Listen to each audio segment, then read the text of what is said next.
மத்தேயு சுவிசேஷத்துல 16வது அதிகாரத்தை படிச்சிட்டு இருக்கிறோம். இதோடைய தலைப்பு என்ன? மத்தேயு 16 இயேசு யார் என்பதையும் அவர் என்ன செய்ய வந்தார் என்பதையும் வெளிப்படுத்துதல். இப்ப இயேசுவும் அவருடைய சீஷர்களும் எங்கே இருக்கிறார்கள் என்று சொல்லி நாம் பார்த்திருக்கிறோம். பிலிப்பு செசேரியா அப்படின்ற பட்டணம் ஏன் அந்த பெயர் பெற்றது அப்படின்னு சொன்னா, இந்த இடத்துலதான் இயேசு தம்முடைய சீஷர்களை அழைத்து சென்று ஜனங்கள் என்னை யார் என்று சொல்லுகிறார்கள் என்று கேட்கிறார். இந்த இடத்துல பாதாளத்தின் வாசல்கள் மேற்கொள்வதில்லை என்று சொல்லி ஏன் இயேசு குறிப்பிட்டிருக்கிறார் என்றால், பாதாளம் என்று சொல்லும் பொழுது நம்ம வழக்கத்திலே ஒரு பெயராக நம்ம நிறைய வருஷங்களாக சொன்னதுனால, நீ பேதுருவாய் இருக்கிறாய் அப்படின்னு சொல்லும் பொழுது ஏன் இயேசு போய் பேதுருவாய் இருக்கிறாய்ன்னு சொல்றாரு அப்படின்னு சொல்லி நமக்கு கேள்வி வரலாம். ரெண்டு வித்தியாசமான சொற்களை இந்த இடத்திலே நாம் பார்க்கிறோம். பேதுரு கிட்டதான் பரலோகத்தின் சாவி இருக்கிறது. ஆனால் இதற்குரிய அர்த்தத்தை நாம் தெரிந்து கொள்ள வேண்டும். இங்கே இயேசு என்ன சொல்றாரு? ஆனால் நாம் எப்படி விளங்கிக் கொள்ள வேண்டும் என்று சொன்னால், பர்த்டே ஆஃப் சர்ச் என்னைக்குன்னா இந்த சூளமையை வைத்துதான் நம்ம எல்லாவற்றையும் வியாக்கியானம் செய்ய வேண்டும். இன்டர்பிரட் அப்படிதான் பண்ணணும். இந்த கட்டுதல், பைண்டிங் மற்றும் கட்டவிழ்த்தல், லூசிங் என்றால் என்ன? இப்ப இயேசு யார் என்று முதல் முறையாக தம்முடைய சீஷர்களுக்கு அவர் ரிவீல் பண்றார். அது முதல் இயேசு.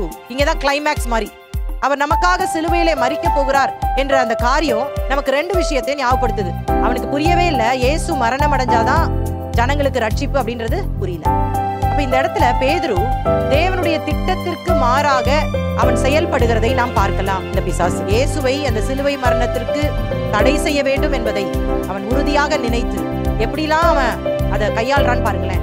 நான் மட்டும் சிலுவையிலே பாடுபடுவது மட்டுமல்ல, என்னை பின்பற்றுகிற நீங்களும் இந்த சிலுவையின் பாடுகள் வழியே கடந்து போக வேண்டும் என்று சொல்லி அடுத்த பகுதி விளக்குகிறது. ஒரு சீஷனுடைய தரம் என்ன? உலகம் அப்படின்னு சொல்லும் பொழுது என்னன்னு சொல்லலாம்? சீஷனே, சீஷர் கூட்டமே, சிலுவையை எடுத்துக்கொண்டு நீ என்னை பின்பற்றி வா. அப்ப ஒரு சீஷனுடைய தரம் என்ன? What is the quality of a disciple? நம்மை ஆளுகை செய்கிற ராஜாவாய் இருக்கிற இயேசு கிறிஸ்துவின் இனிய நாமத்தில் உங்களை நான் வாழ்த்துகிறேன். நாம் தொடர்ந்து மத்தேயு சுவிசேஷத்தை படித்து கொண்டு வருகிறோம். மத்தேயு சுவிசேஷத்துல 16வது அதிகாரத்தை படிச்சுட்டு இருக்கிறோம். அது எந்த பகுதியில இருக்குது? மத்தேயு செயல்கள், பிரசங்கங்கள் அப்படின்னு சொல்லி அவருடைய புத்தகத்துல எழுதியிருக்கிறாரு. அது செயல்கள் அப்படின்ற பகுதியில இருக்குது. செயல்கள் என்று சொல்லும் பொழுது மத்தேயு 14ஆம் அதிகாரத்துல இருந்து 17ஆம் அதிகாரம் வரைக்கும் செயல்கள் என்று சொல்லி நாம் பார்க்கிறோம். Deeds, Matthew chapters 14 through 17. இதனுடைய தலைப்பு என்ன? மத்தேயு 16 இயேசு யார் என்பதையும் அவர் என்ன செய்ய வந்தார் என்பதையும் வெளிப்படுத்துதல். Matthew 16 revealing who Jesus is and what he came to do. இதுல ஏற்கனவே நம்ம ஒரு சில காரியங்கள் நம்ம படிச்சுட்டோம். என்னென்ன காரியங்களை படிச்சிருக்கோம் அப்படின்னு சொல்லிட்டு நினைவுபடுத்திட்டு இன்றைக்குரிய பாடத்துக்கு நம்ம போறோம். 1லிருந்து 4 வசனங்கள் வரைக்கும் சதுசேயர்களும் பரிசேயர்களும் இயேசுவிடம் அடையாளத்தை தேடுகிறார்கள். 5 முதல் 12 வரைக்கும் தவறான போதனைகளுக்கு எதிராக இயேசு சீஷர்களை எச்சரிக்கிறார். 13 முதல் 20 வரைக்கும் பேதுரு இயேசுவை மேசியா என்று அறிவிக்கிறார். இப்ப நம்ம இந்த 3வது பகுதி தான் படிச்சுட்டு இருக்கிறோம். போன வாரம் அதை தொடங்கணும். Peter proclaims Jesus as மெசாயா. இப்ப இயேசுவும் அவருடைய சீஷர்களும் எங்கே இருக்கிறார்கள் என்று சொல்லி நாம் பார்த்திருக்கிறோம். 13ஆம் வசனத்திலே அவர் பிலிப்பு செசேரியா என்ற பட்டணத்திற்கு அவர் வந்திருக்கிறார். இந்த பிலிப்பு செசேரியா பட்டணத்தை குறித்து ஏராளமான காரியங்களை போன வாரத்துல நான் உங்களுக்கு கற்றுக் கொடுத்தேன்.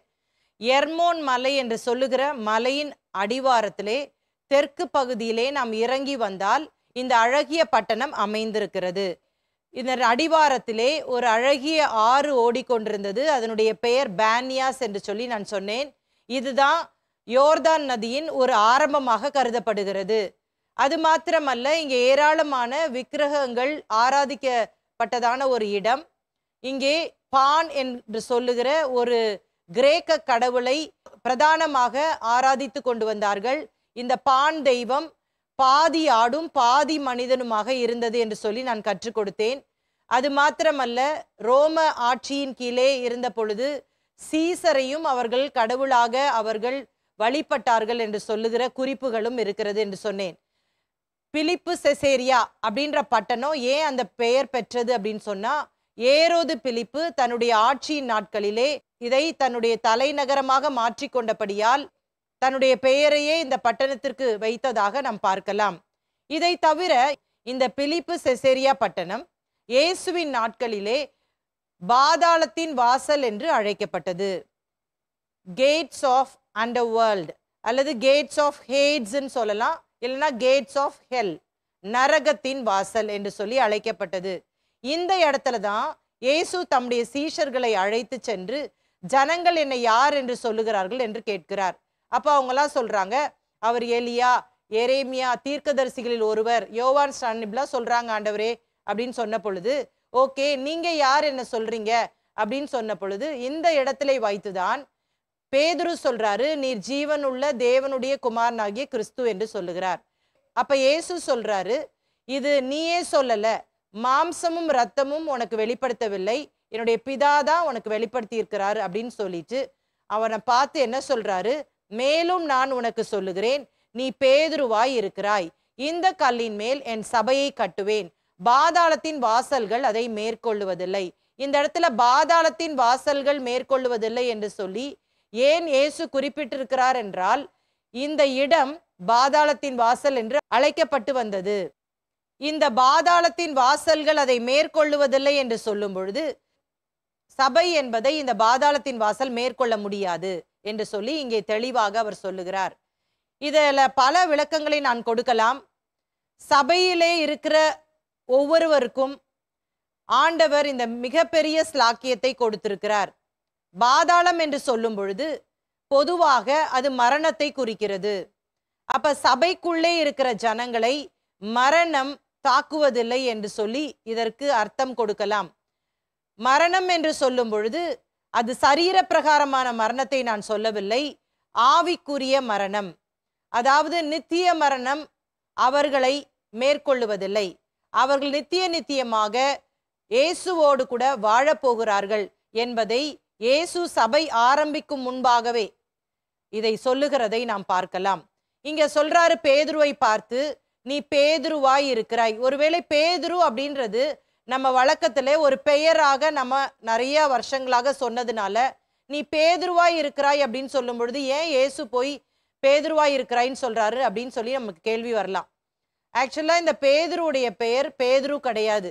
அவருடைய பெயர் என்ன? சீமோன் என்று சொல்லி நாம் பார்க்கிறோம். யோனாவின் குமாரனாகிய சீமோன். இப்ப பேதுரு அப்படின்ற பெயரை முதலாக இந்த இடத்துல தான் இயேசு வைக்கிறார். போன வாரத்திலே நான் சொல்லி கொடுத்தேன், இதுல நிறைய குழப்பங்கள் இருக்கிறது. இந்த கல்லின் மேல் என் சபையை கட்டுவேன் என்று சொன்ன பொழுது எல்லாரும் நினைச்சுக்கிட்டாங்க பேதுரு மேலதான் ஆண்டவர் சபையை கட்ட போறாரு என்று சொல்லி. இன்றைக்கு நிறைய கிறிஸ்தவ பிரிவினர் பேதுருவை போப்பாண்டவராக, கடவுளாக, புனிதராக வழிபட்டு கொண்டிருக்கிறதை பார்க்கலாம். அவர்தான் ஃபாதர் ஆஃப் சர்ச்சஸ் என்று சொல்லி அழைக்கப்பட்டு அவரை ஆராதிக்கிற கூட்டத்தினர் இருக்கிறார்கள் என்று சொன்னேன். இந்த கன்ஃபியூஷன் எப்படி வந்துச்சு அப்படின்னு சொன்னா, டிரான்ஸ்லேஷன் ப்ராப்ளம். டிரான்ஸ்லேஷன் நமக்கு புரியாததுனால தான் இதற்குரிய குழப்பம் வந்துச்சு அப்படின்னு சொல்லி நான் சொன்னேன் உங்களுக்கு. ரெண்டு வித்தியாசமான சொற்களை இந்த இடத்திலே நாம் பார்க்கிறோம். புதிய ஏற்பாடு கிரேக்க மொழியில் எழுதப்பட்டது. கிரேக்க மொழியில எழுதப்பட்டபடினாலே இத கிரேக்க மொழியிலே வாசிக்கும் பொழுது பேதுரு என்று வருகிற இடத்திலே பெட்ரோஸ் என்று சொல்லி வருகிறது. இந்த கல் என்று சொல்லுகிற இடத்திலே பெட்ரா என்று சொல்லி வருகிறது. பெட்ரோஸ் என்று சொன்னால் கூழாங்கல், பெட்ரா என்று சொன்னால் அது ராக், கற்பாறை என்று சொல்லி வருகிறது. அப்ப போன வாரத்திலே நான் உங்களுக்கு சொன்னேன், பேதுருவை பார்த்து ஆண்டவர் சொல்ல ஓ மேல கட்ட போறேன் அப்படின்னு சொல்லிட்டு பேதுருவை பார்த்து சொல்றாரு நீ கூழாங்கல்லு. ஆனா அவர் தன்னை காண்பித்து அவர் என்ன சொல்றாரு, இந்த கல்லின் மேல், இந்த கற்பாறையின் மேல் நான் கட்டப்போகிறேன் என் சபையை, பாதாளத்தின் வாசல்கள் அதை மேற்கொள்ளுவதில்லை என்ற விளக்கத்தை தான் ஆண்டவர் கொடுத்ததை பார்க்கலாம். இன்னும் ஒரு காரியத்தை நான் உங்களுக்கு சொல்லி கொடுத்தேன். சபை என்று சொல்லும் பொழுது அதை இரண்டு பரிமாணங்களிலே பார்க்க வேண்டும். ஒன்று உலகளாவிய சபை, யூனிவர்சல் சர்ச், இன்னொன்று உள்ளூர் சபை, லோக்கல் சர்ச். இது என்ன அப்படின்னு சொல்லிட்டு விளக்கமாக நான் போன வாரத்தில் உங்களுக்கு கற்றுக் கொடுத்தேன். உலகளாவிய சபையில் உலகம் அனைத்திலும் இருக்கிற விசுவாசிகள், அதுதான் மத்தேயு 16 குறிப்பிடுகிறார். உள்ளூர் சபையில் விசுவாசிகள் ஐக்கியத்திற்காகவும் பக்தி விருத்திக்காகவும் கூட வேண்டும், அது மத்தேயு 18 இருக்கு.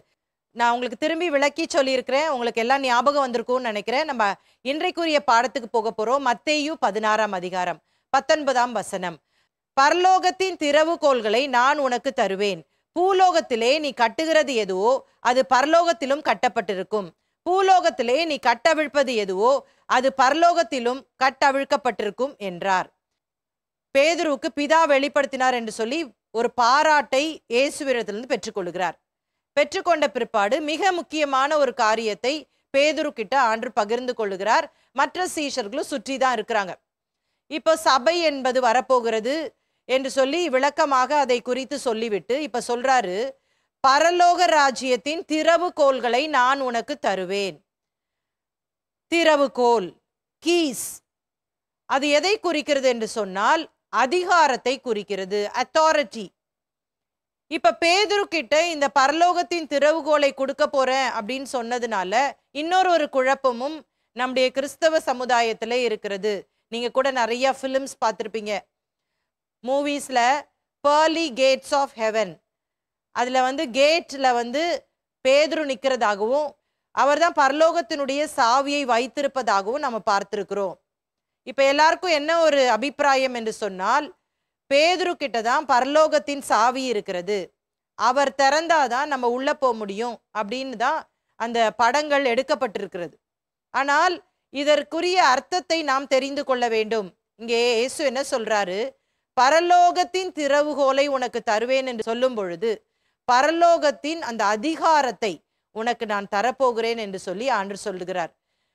பேதுரு கிட்ட நேரடியாகவும் மற்ற சீஷர்களிடத்துல மறைமுகமாகவும் ஆண்டவர் இந்த காரியத்தை சொல்லுகிறதை நாம் பார்க்கலாம். அதனாலதான் இதை நன்கு உணர்ந்த பேதுரு அவர் தன்னுடைய நிருபம் எழுதும் பொழுது 1 பேதுரு 2ஆம் அதிகாரம் 4ஆம் வசனத்திலே வாசிக்கும் பொழுது, மனுஷரால் தள்ளப்பட்டதாயினும் தேவனால் தெரிந்து கொள்ளப்பட்டதும் விலையேற பெற்றதுமாய் இருக்கிற ஜீவனுள்ள கல்லாகிய அவரிடத்தில் சேர்ந்தவர்களாகிய நீங்களும் ஜீவனுள்ள கற்களை போல ஆவிக்கேற்ற மாளிகையாகவும் இயேசு கிறிஸ்து மூலமாய் தேவனுக்கு பிரியமான ஆவிக்கேற்ற பலிகளை செலுத்தும்படிக்கு பரிசுத்த ஆசாரிய கூட்டமாகவும் கட்டப்பட்டு வருகிறீர்கள். அப்ப இயேசுதான் இந்த இடத்துல மூலைக்கல், அவர்தான் தலைக்கல். அந்த நாட்கள்ல இப்ப கட்டுற மாதிரி காலம்ஸ் போட்டு பீம்லாம் போட்டு கட்ட மாட்டாங்க. மூலைக்கல் என்று சொல்லி ஒரு கல்லை வைப்பார்கள் முதலாவதாக. அதுதான் அந்த முழு கட்டடத்தையும் தாங்கி பிடிக்கும். அதுதான் இங்கே சொல்லப்பட்டிருக்கிறது, இயேசுதான் மூலைக்கல், இயேசுதான் தலைக்கல், அதன் மேல் நாம் அனைவரும் கட்டப்பட்டு வருகிறோம் என்று சொல்லி இங்கே பேதுரு மிக விளக்கமாக சொல்லுகிறார். ஆனால் நாம் எப்படி விளங்கி கொள்ள வேண்டும் என்று சொன்னால், பேதுரு தான் முதல் கல், பேதுரு தான் அந்த முதல் விசுவாசி என்று சொல்லி நம்ம எடுத்துக்கொள்ளலாம். அப்ப அந்த பரலோகத்தின் திறவுகோல் அப்படின்றது ஒரு அதிகாரத்தை குறிக்கிறது. இதை நாம் நிரூபிக்க முடியும் நம்முடைய வேத புத்தகத்திலிருந்தே. பெந்தைகோஸ்தே என்னும் நாள் வந்த பொழுது ஏறக்குறைய 120 பேர் அந்த மேல் வீட்டறையிலே கூடியிருந்தார்கள். அப்பொழுது பரிசுத்த ஆவியானவர் அங்கே இறங்கினார் என்று சொல்லி நாம் பார்க்கிறோம். எல்லாரும் அவரவருக்கு ஆண்டவர் கொடுத்த பாஷையிலே பேசத் தொடங்கினார்கள். அப்பொழுது அங்க கூடியிருந்தவர்கள் இவர்கள் குடித்திருக்கிறார்கள் என்று சொல்லி அவர்களை சொன்ன பொழுது பேதுரு அந்த ஜனங்கள் மத்தியிலே எழும்பி நின்று அவர் முதலாவது பிரசங்கத்தை செய்கிறார். அந்த முதல் பிரசங்கத்திலே ரட்சிக்கப்பட்டவர்கள் 3000 பேர். அப்பொழுதுதான் அந்த சபை பிறந்ததாக நாம் பார்க்கிறோம். அப்ப முதல் சபை, பர்த்டே ஆஃப் சர்ச் என்னைக்குன்னா அந்த பெந்தைகோஸ்தே நாளன்று தான் சபை பிறந்தது. அப்ப இதை எப்படி சொல்லலாம் அப்படின்னா, பேதுரு தான் இந்த சபை என்பதை முதலாவது திறந்து வைத்தார். இது யூதர்கள் மத்தியிலே பேசிக் கொண்டிருக்கிறார். அந்த அப்போஸ்தலர் 2ஆம் அதிகாரத்தை பார்க்கும் பொழுது அங்கே அந்த பஸ்கா பண்டிகையை கொண்டாடுவதற்கு, அந்த பெந்தைகோஸ்தே நாள் பண்டிகையை கொண்டாடுவதற்கு ஏராளமான யூதர்கள் உலகத்தின் பல இடங்களிலிருந்து வந்ததாக நாம் பார்க்கிறோம். அப்ப முதலாவது யூதர்களுக்கு சுவிசேஷ வாசலை திறந்தவர் இந்த பேதுரு தான். அப்போஸ்தலர் 10ஆம் அதிகாரத்தை வாசிக்கும் பொழுது கொர்நெலேயு என்று சொல்லுகிற அந்த புறஜாதியன் வீட்டிற்கு ஆண்டவர் பேதுருவை அனுப்புகிறார். அப்பொழுது போய் இயேசுவை குறித்து அங்கே சொல்லும் பொழுது அவர்கள் வீட்டார் அனைவரும் அங்கே ஞானஸ்நானம் எடுப்பதை பார்க்கலாம், இயேசுவை ஏற்றுக்கொள்ளுகிறதை பார்க்கலாம். அப்ப பேதுருதான் புறஜாதிகளுக்கும் முதலாவது அந்த சுவிசேஷ வாசலை அவர் திறப்பதை நாம் பார்க்கலாம். ஆகவே யூதர்களுக்கு முதலாவது ரட்சிப்பின் வாசலை திறந்து வைக்கிறார் அப்போஸ்தலர் 2. புறஜாதிகளுக்கும் முதலாவது ரட்சிப்பின் வாசலை திறந்து வைக்கிறார் அப்போஸ்தலர் 10ஆம் அதிகாரம்.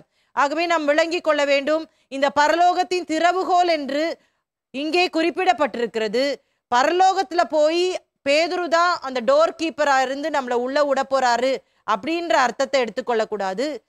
இயேசு இந்த உலகத்திலே முதலாவது சபை உருவாவதற்கு இந்த பேதுருதான் அந்த கதவை அவர் திறக்கிறதை நாம் பார்க்கலாம். அடுத்து தொடர்ந்து அந்த வசனத்தை வாசிப்போம். பூலோகத்திலே நீ கட்டுகிறது எதுவோ அது பரலோகத்திலும் கட்டப்பட்டிருக்கும், பூலோகத்திலே நீ கட்டவிழ்ப்பது எதுவோ அது பரலோகத்திலும் அவிழ்க்கப்பட்டிருக்கும் என்றார். இதே வசனத்தை நாம் மத்தேயு சுவிசேஷம் 18ஆம் அதிகாரம் 18ஆம் வசனத்திலே வாசிக்கிறோம். பூலோகத்திலே நீங்கள் எவைகளை கட்டுவீர்களோ அவைகள் பரலோகத்திலும் கட்டப்பட்டிருக்கும், பூலோகத்திலே நீங்கள் எவைகளை அவிழ்ப்பீர்களோ அவைகள் பரலோகத்திலும் அவிழ்க்கப்பட்டிருக்கும் என்று மெய்யாகவே உங்களுக்கு சொல்லுகிறேன். நிறைய வேளைகளிலே நம்ம இந்த வசனத்தை தவறான இடத்திலே பயன்படுத்துகிறதை பார்க்கலாம். நிறைய பேர் என்ன நினைச்சுக்குவாங்க அப்படின்னு சொன்னா, அவங்களுடைய ஜெபத்துல பிசாசுகளை மேற்கொள்ளுவதற்கு, ஆண்டவரே நான் பூலோகத்துல எவைகளை கட்டுகிறேன்னு சொல்றேனோ அதை நீங்க பரலோகத்துல கட்டப்படும் சொல்லியிருக்கிறீங்களே, அப்படியாக நான் இந்த பிசாசை கட்டுற ஆண்டவரே அப்படின்னு சொல்லிட்டு ஜெபம் பண்ணுவாங்க. இது ஒரு நாளும் பிசாசை குறிக்கிறதில்லை. நான் இப்பொழுது உங்களுக்கு விளக்கி சொல்ல போகிறேன். இந்த சூளமையை வைத்துதான் நம்ம எல்லாவற்றையும் வியாக்கியானம் செய்ய வேண்டும், இன்டர்பிரட் அப்படிதான் பண்ணணும். இல்லைன்னா கண்டிப்பாக இப்படிப்பட்ட தவறான காரியங்களை நாம் பயன்படுத்தி விடுவோம். இந்த இடத்துல இயேசு சொல்லுகிற காரியம் என்ன? முதலாவது, இந்த பூலோகத்திலே கட்டப்படுதல், கட்டவிழ்க்கப்படுதல், அது பரலோகத்துல கட்டப்படுதல், கட்டவிழ்க்கப்படுதல் என்னன்னு நம்ம தெரிஞ்சுக்கணும். இந்த சொற்றொடர் இருக்கு பாத்தீங்களா, இந்த ஃப்ரேஸ், இது அன்றைக்கு பேதுருவிடமும் அங்கே சூழ்ந்திருந்த அந்த சீஷர்களிடத்திலும் சொன்ன பொழுது அவர்களுக்கு நல்லா புரிஞ்சுது. ஏன் அப்படின்னு சொன்னா, அந்த நாட்கள் இருந்த மத போதகர்கள், அந்த ரபிமார்கள் இதை ஒரு அட்மினிஸ்ட்ரேட்டிவ் ஃப்ரேசிங்கா, ஒரு நிர்வாக சொற்றொடராக, இல்லாவிட்டால் சட்ட சொற்றொடராக, லீகல் ஃப்ரேசிங்கா இதை பயன்படுத்தினாங்க. எப்பெல்லாம் ஒரு காரியத்தை அனுமதி கொடுக்குறாங்களோ அப்ப அவங்க என்ன சொல்லுவாங்க அப்படின்னு சொன்னா, அவிழ்த்தல் அப்படின்றத பயன்படுத்துவாங்க. எப்பெல்லாம் அந்த காரியத்துக்கு அனுமதி கொடுக்கவில்லையோ அப்ப அவங்க என்ன பண்ணுவாங்க அப்படின்னா, கட்டுதல் அப்படின்ற காரியத்தை அவங்க பயன்படுத்துவாங்க. அப்ப நம்ம எப்படி விளங்கி கொள்ளணும் அப்படின்னு சொன்னா, இந்த கட்டுதல் பைண்டிங் மற்றும் கட்டவிழ்த்தல் லூசிங் என்றால் என்ன? இது யூத சட்ட சொற்றொடர், நிர்வாக சொற்றொடர், legal phrasing R administrative phrasing. இப்படின்னா என்ன அப்படின்றத நான் சொன்னேன். கட்டுதல் என்பது தடுப்பது, ப்ரொஹிபிட். அவிழ்த்தல் என்பது அனுமதிப்பது, பெர்மிட். இப்ப அந்த நாட்கள்ல எதை செஞ்சாலும் அதை அந்த யூத போதகர்கள், அந்த மத போதகர்கள் அங்கீகரிக்க வேண்டும். அவங்க அங்கீகரிக்கலைன்னா அந்த ஜனங்கள் பாவம் செய்வதாக அன்று கருதப்பட்டது. அப்ப ஏதாவது ஒரு பிரச்சனை அவங்களுக்கு வந்துச்சுன்னா, இது செய்யலாமா இது செய்யக்கூடாது அப்படின்ற டவுட் வந்துச்சுன்னா அவங்க அந்த போதகர்மார்கள்ட்ட போய் கேட்பாங்க, இதை நாங்க செய்யலாமா? அப்ப அவங்க அதை பெர்மிட் பண்ணாங்கன்னா, செய்யின்னு சொன்னாங்கன்னா அது பேர் தான் கட்டவிழ்த்தல் அப்படின்னு அர்த்தம். அதை அவங்க செய்யக்கூடாது அப்படின்னு சொன்னாங்கன்னா அதை அனுமதி அவங்க கொடுக்கல, ப்ரொஹிபிட் பண்றாங்கன்னு அர்த்தம். அது என்ன அடையாளம் அப்படின்னா, இவங்க ஆண்டுடைய அந்த போதகர்கள் தானே, இவங்க இப்படி சொல்லும் பொழுது அதை பரலோகம் அங்கீகரிக்கிறது அப்படின்னு அர்த்தம். தேவன் அதை அங்கீகரிக்கிறார் அப்படின்னு சொல்லிட்டு அர்த்தம். இப்ப இந்த காரியத்தை சபை உருவாகும் பொழுது அந்த அதிகாரத்தை பேதுருவிடத்திலும் அங்கே கூடி வந்திருந்த அந்த சீஷர்களிடத்திலும் இயேசு சொல்லுகிறதை பார்க்கலாம். என்ன சொல்றாரு? இனிமேல் நான் உங்களுக்கு இந்த அதிகாரத்தை கொடுக்க போறேன். நீங்க பூமியில எவைகளை கட்டுவீர்களோ அது பரலோகத்தில் அங்கீகரிக்கப்படும், எவைகளை அவிழ்ப்பீர்களோ அது பரலோகத்திலும் அவிழ்க்கப்படும் என்று சொல்லும் பொழுது நான் அதை அங்கீகரிப்பேன், நீங்கள் செய்கிற அந்த செய்கையை நான் அங்கீகரிப்பேன் என்பதற்கு அடையாளமாக அந்த காரியத்தை சொல்றத பார்க்கலாம். அப்ப பிசாசுக்கு சம்பந்தப்பட்டது அல்ல அப்படின்ற காரியத்தை நம்ம நல்லா விளங்கிக்கணும். பூலோகத்தில் நமக்கு இருக்கும் பரலோக அதிகாரம், ஹெவன்லி அத்தாரிட்டி ஆன் எர்த் தான் இந்த பூலோகத்துல எவைகளை கட்டுவீர்களோ பரலோகத்திலும் கட்டப்பட்டிருக்கும், பூலோகத்துல எவைகளை கட்டவிழ்ப்பீர்களோ அது பரலோகத்திலும் கட்டவிழ்க்கப்பட்டிருக்கும். ஏன்னா பரலோகத்துக்கு எப்படி பிசாசு போக முடியும்? சரி, யார் தான் பிசாசை கட்டுனது, யார் தான் அவிழ்த்தது? இது ஒரு கன்ஃபியூஷன் தானே. அப்ப இது பிசாசை குறிக்கல அப்படிங்கிறத நீங்க இன்னைக்கு விளக்கமா படிச்சிட்டீங்க. இது என்ன அப்படின்னு சொன்னா, ஒரு அனுமதி கொடுப்பதையும் அனுமதி கொடுக்காமல் இருப்பதையும் காட்டுகிற ஒரு விஷயம்தான் இங்க இயேசு சொல்லுகிறதை பார்க்கலாம். இதே காரியத்தை தான் மத்தேயு 18ஆம் அதிகாரத்துல 18ஆம் வசனத்துல நம்ம வாசித்தோம். அந்த இடத்துல அவர் பேசும் பொழுது சபையிலே இருக்க வேண்டிய ஒழுக்கத்தை பற்றி அவர் விளக்கப்படுத்துகிறார். அந்த இடத்துல இதே வார்த்தையை அவர் பயன்படுத்துகிறார். என்ன சொல்லப்பட்டிருக்கிறது? ஒருவன் குற்றம் செய்தால் அதை பார்க்கிறவன் போய் அந்த குற்றத்தை அவனுக்கு காண்பித்து தவறுன்னு சொல்லணும். அவன் கேட்கலன்னா இன்னும் ஒருவரை அழைத்து கொண்டு போய் என்ன செய்யணும்? அவன் குற்றத்தை அவனுக்கு காண்பிக்கணும். அதுக்கும் அவன் கீழ்ப்படியலன்னா சபைக்கு அதை அறிவிக்கணும். சபைக்கும் அவன் கீழ்ப்படியலன்னா அவன் உங்களுக்கு அந்நியனை போல இருப்பான்னு சொல்லப்பட்டிருக்குதுல. அப்ப என்ன அங்க சொல்றாரு ஆண்டவர்? யாராவது ஒருவர் நான் சொல்லிய வார்த்தைகளுக்கு கீழ்ப்படியாமல் போனால், என்னுடைய காரியங்களுக்கு அவர்கள் விரோதமாக செயல்பட்டால், அந்த சபையில் உள்ள அந்த போதகருக்கு, அந்த சபை மூப்பர்களுக்கு அந்த அதிகாரத்தை நான் கொடுத்திருக்கிறேன். அவிழ்ப்பதற்கும் கட்டுவதற்கும், பைண்டிங் அண்ட் லூசிங், கட்டவிழ்ப்பதற்கும் கட்டுவதற்கும் அதிகாரம் என்று சொல்லும் பொழுது பெர்மிட் பண்றதுக்கும் ப்ரொஹிபிட் பண்றதுக்கும் அந்த அத்தாரிட்டியை நான் கொடுத்துருக்கிறேன். அப்போ ஒருவன் ரிப்பீட்டடா அதை செஞ்சுக்கிட்டே இருக்கும் பொழுது அவனை சபையை விட்டு நீக்குவதற்கும் அவர்களுக்கு அதிகாரம் இருக்கிறது என்பதை தான் இங்கே ஆண்டவர் குறிப்பிடுகிறதை பார்க்கலாம். அதை நானும் ஏற்றுக்கொள்வேன். பரலோகம் அதை ஏற்றுக்கொள்ளும். அதை தான் இங்கே நான் உங்களுக்கு சொன்னேன். இந்த வசனத்தை நாம் தெளிவாக புரிந்து கொள்வதற்கு பூலோகத்தில் நமக்கு இருக்கும் பரலோக அதிகாரம், ஹெவன்லி அத்தாரிட்டி ஆன் எர்த். அப்போ உங்களுக்கு நான் புரிஞ்சிருக்கும்னு நான் நினைக்கிறேன். அப்போ இது பிசாசுக்கு சம்மந்தப்பட்டது இல்லை. நம்ம ஜெபம் பண்ணும் போது மற்றவங்க சொல்கிறாங்க அப்படின்றதுக்காக இந்த வசனத்தை நம்ம பயன்படுத்தணும்னா அது மீனிங்லெஸ். ஏன்னா யாருமே பிசாசை என்ன பண்ண முடியாது, கட்ட முடியாது. அதுதான் உண்மை. இயேசுதான் அந்த 1000 வருட அரசாட்சிக்கு முன்பாக பிசாசை கட்டுவார். அவருக்கு தான் அந்த அதிகாரம் கொடுக்கப்பட்டிருக்கிறது. பிசாசை துரத்த முடியும், பிசாசுக்கு எதிர்த்து நிற்க முடியும். ஆனா ஒரு நாளும் பிசாசை கட்ட முடியாது அப்படிங்கிறது நமக்கு விளங்குகிறது. அடுத்த வசனத்துக்கு போயிடலாம். மத்தேயு 16ஆம் அதிகாரம் 20ஆம் வசனம். அப்பொழுது தாம் கிறிஸ்துவாகிய இயேசு என்று ஒருவருக்கும் சொல்லாதபடிக்கு தம்முடைய சீஷர்களுக்கு கட்டளையிட்டார். இப்ப இயேசு யார் என்று முதல் முறையாக தம்முடைய சீஷர்களுக்கு அவர் ரிவீல் பண்றார், அவர் வெளிப்படுத்துறார். சொல்லிட்டார், இப்ப மேசியா நான் தான் நீங்கள் எதிர்பார்த்திருந்த மேசியா என்று சொல்லிட்டு இப்ப ரொம்ப ஸ்ட்ரிக்டா சொல்றாரு, இதை யாருக்கும் நீங்க என்ன பண்ணாதீங்க, சொல்லாதீங்க. எப்பவுமே இயேசு தன்னை எக்ஸ்போஸ் பண்றதுல ரொம்ப ஜாக்கிரதையா இருப்பாரு. எதற்காக? தேவனுடைய சரியான நேரம் வருகிற வரைக்கும் அவர் யாருடைய பிரஷரையும் ஏற்றுக்கொள்ளவே மாட்டார். ராஜாவாக ஆக்க முற்பட்ட பொழுதும் அந்த இடத்தை விட்டு அவர் ஓடிட்டார். அவருக்கு பிடிக்கல அது. ஒரு நாள் நிச்சயமாகவே அவர் ராஜாவாக இந்த உலகத்திலே அவர் அமர்த்தப்பட போகிறார். ஆனா அந்த டைம்காக அவர் வெயிட் பண்ணிட்டு இருக்கிறாரு. இப்ப சீஷர்களுக்கு அதனால சொல்றாரு, தேவனுடைய நேரம் என்று ஒன்று இருக்கிறது, அது வரைக்கும் நீங்க என்ன பண்ணாதீங்க, இதை ஒருவருக்கும் சொல்ல வேண்டாம் என்பதை உறுதியாக சொல்லுகிறார். அடுத்த பகுதிக்கு போயிடலாம். மத்தேயு 16ஆம் அதிகாரம் 21ஆம் வசனம். இயேசு தனது பணியை வெளிப்படுத்துகிறார். சிலுவையில் அறையப்படுதல். Jesus reveals his mission, crucifixion. வாசிக்கலாம். மத்தேயு 16ஆம் அதிகாரம் 21ஆம் வசனம். அது முதல் இயேசு தாம் எருசலேமுக்கு போய் மூப்பராலும் பிரதான ஆசாரியராலும் வேத பாரகராலும் பல பாடுகள் பட்டு கொலையுண்டு 3ஆம் நாளில் எழுந்திருக்க வேண்டும் என்பதை தம்முடைய சீஷர்களுக்கு சொல்லத் தொடங்கினார்.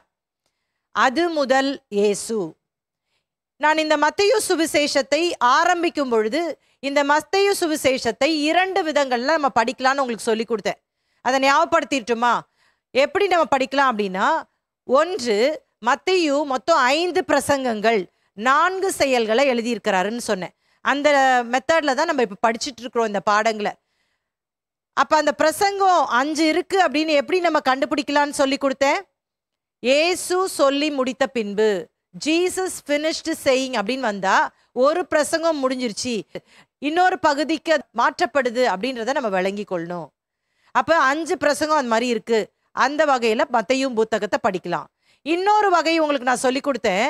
எப்படி மார்க்கு சுவிசேஷம் 2 கட்டங்களாக இருக்கிறதோ அது போல இந்த மத்தேயு சுவிசேஷமும் 2 ஃபேஸஸ் இருக்கு, 2 கட்டங்கள் இருக்கிறது என்று சொல்லி சொன்னேன். அதுல முதல் கட்டம் அப்படின்னு சொல்லும் பொழுது வடக்கு பகுதியில் இருந்த கலிலேயாவில் இயேசுவின் ஊழியங்கள், இது 2.5 ஆண்டுகள். 2வது கட்டம் அப்படின்னு சொல்லும் பொழுது தெற்கு பகுதியில் இருந்த தேசியவாத யூதர்கள் மத்தியில் ஊழியங்கள், இது 6 மாதம். மொத்தம் இயேசு 3 வருஷம் ஊழியம் செஞ்சார்ல, அதுல 2.5 ஆண்டுகள் அவர் வடக்கு பகுதியிலே ஊழியம் செய்தார். 6 மாதம் தான் தெற்கு பகுதியிலே ஊழியம் செய்தார். இதை மத்தேயு எழுதும் பொழுது இப்படி அழகா செப்பரேட் பண்ணியிருக்காருன்னு அன்னைக்கே நான் உங்களுக்கு சொல்லி கொடுத்தேன். எப்படி சொல்லி கொடுத்தேன்? அது முதல் இயேசு அப்படின்னு துவங்கி இருப்பார். நான் வாசிக்கிட்டுமா அந்த வசனத்தை? அது முதல் இயேசு என்று மத்தேயு 4ஆம் அதிகாரம் 17ஆம் வசனத்துல சொல்லும் பொழுது இயேசுவின் வடக்கு பகுதியில் ஊழியங்கள் துவங்குதல்.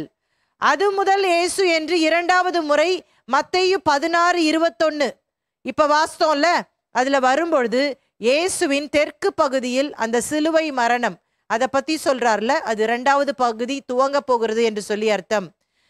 1வது பகுதியில என்ன நம்ம பார்க்கிறோம்? அது முதல் இயேசு மனம் திரும்புங்கள், பரலோக ராஜ்யம் சமீபித்திருக்கிறது என்று பிரசங்கிக்க தொடங்கினார் ஊழியம் ஸ்டார்ட் ஆகும் போது.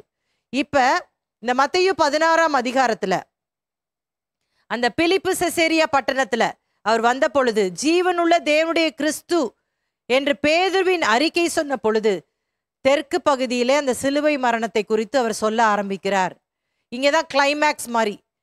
அப்படியே இந்த கலிலேயாவில் பயங்கரமா இயேசு ஃபேமஸ் ஆகி நிறைய ஜனங்கள் அவரை பின்பற்றி அப்படியே பீக்ல போயிட்டு இருப்பாரு. இந்த இடத்துல வந்து தன்னுடைய பாடு மரணத்தை அவர் சொல்லுவாரு.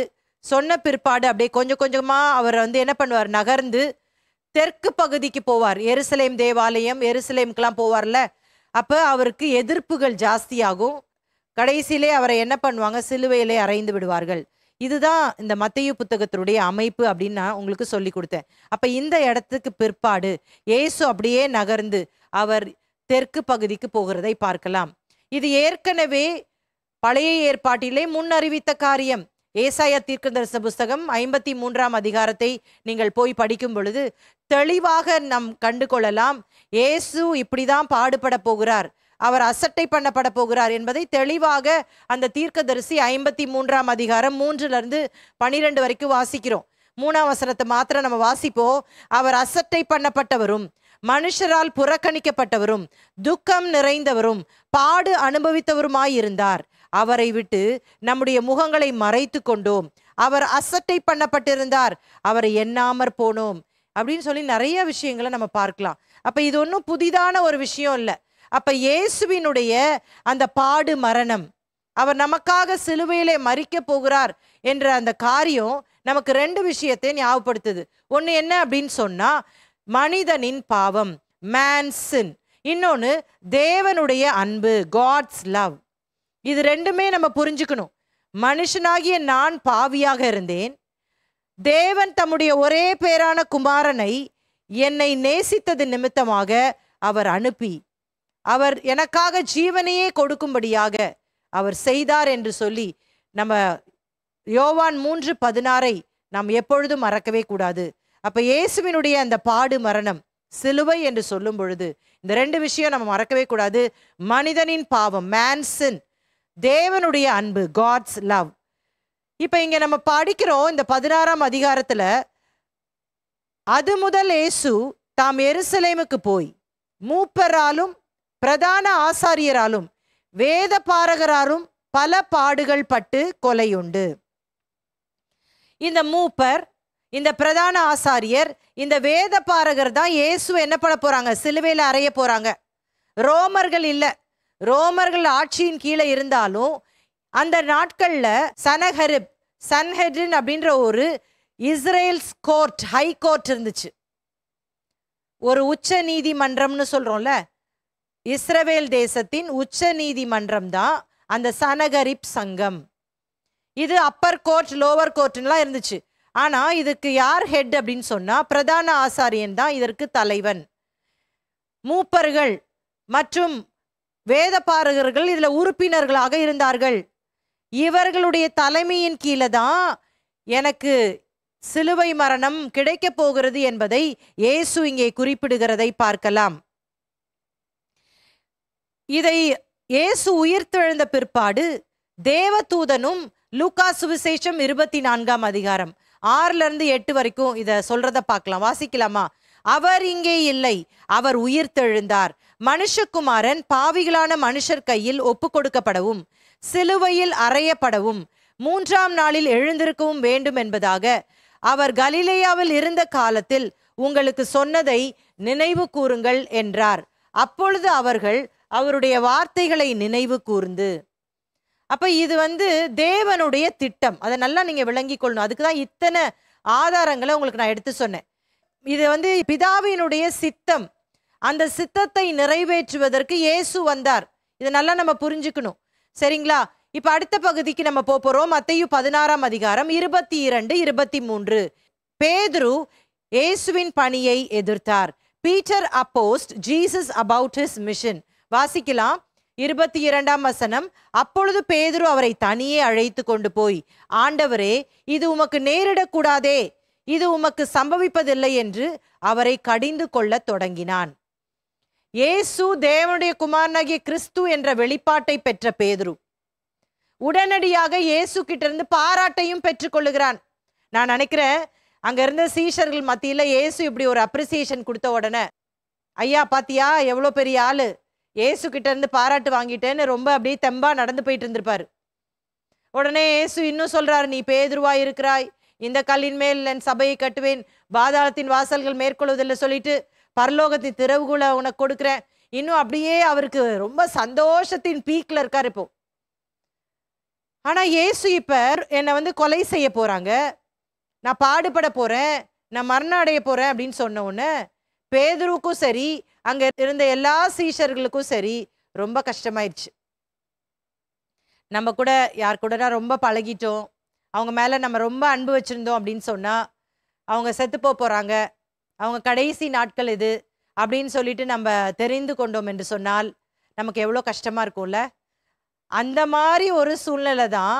ஆனாலும் இந்த இடத்துல பேதுரு என்ன பண்றாரு அப்படின்னு சொன்னா, இயேசுவை தனியே அழைத்து கொண்டு போய், இப்ப இயேசு கிட்ட பேசுறதுக்கு ரொம்ப தைரியம் வந்துருச்சு இவருக்கு. அதனால என்ன பண்றாரு, தனியா கூட்டிட்டு போயிடுறாரு. கூட்டிட்டு போயிட்டு, என்ன ஆண்டவரே, நீங்க இன்னும் கொஞ்ச நாள் இருந்தீங்கன்னா எவ்வளோ பேரை இன்னும் ரட்சிக்க முடியும், எவ்வளோ பேரை நீங்க உங்க பின்னாடி கூட்டிட்டு வர முடியும். அவனுக்கு புரியவே இல்லை, இயேசு மரணம் அடைஞ்சாதான் ஜனங்களுக்கு ரட்சிப்பு அப்படின்றது புரியல.